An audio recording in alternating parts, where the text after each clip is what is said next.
They told you being alone is dangerous. They didn't mean for your safety, that they meant for their control. From the second you choose solitude, you become unpredictable. And unpredictable people, they terrify the system. You weren't taught to be alone. You were conditioned to fear it. Because people who can sit with themselves stop needing approval, stop needing noise, stop obeying. They call it antisocial. They call it cold. They say you've changed. But they don't know what you've seen in the silence. Because when it gets quiet, truly quiet, you meet the version of yourself they tried to bury. And that version doesn't ask for permission. That version remembers the nights spent pretending, the moments wasted performing, the years traded for shallow praise and empty company. You were never weak, you were surrounded, and now you're alone. Not by accident, by choice. Because you finally realized you don't need them. Not their smiles, not their presence, not their noise. They said solitude was a void. They were wrong. It's a forge.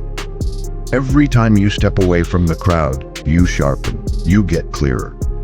You stop negotiating with your own potential. Let them wonder why you left. Let them speculate. Let them whisper. Because while they talk, you build. While they post, you practice. While they search for comfort, you become fire. This isn't loneliness, this is war preparation, and no army sees you coming. Because you train in silence, you bleed in private, you master in the dark. They need each other to survive. You need no one to become lethal. Every great breakthrough, it didn't come from a group chat, it came from isolation. Every revolution, it began with one person who stopped listening. Einstein didn't tweet E equals mc squared. Tesla didn't brainstorm electricity at a dinner party. They were alone, obsessing. And now, the world runs on their solitude. But most people, they can't handle an empty room. They fill it with scrolls, calls, caffeine, attention, because they know what waits in the silence: truth. And truth doesn't care about comfort.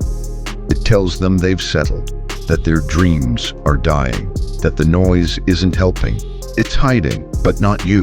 You're not running anymore. You're facing the storm, eyes open, fists clenched, alone. And that's what makes you different. That's what makes you dangerous, because once you learn to generate your own energy, no one can drain you. Once you become your own ally, no one can betray you. And once you stop fearing solitude, you start weaponizing it. They'll feel it before they understand it. The shift in your presence, the silence in your resistance, the unapologetic clarity in your voice.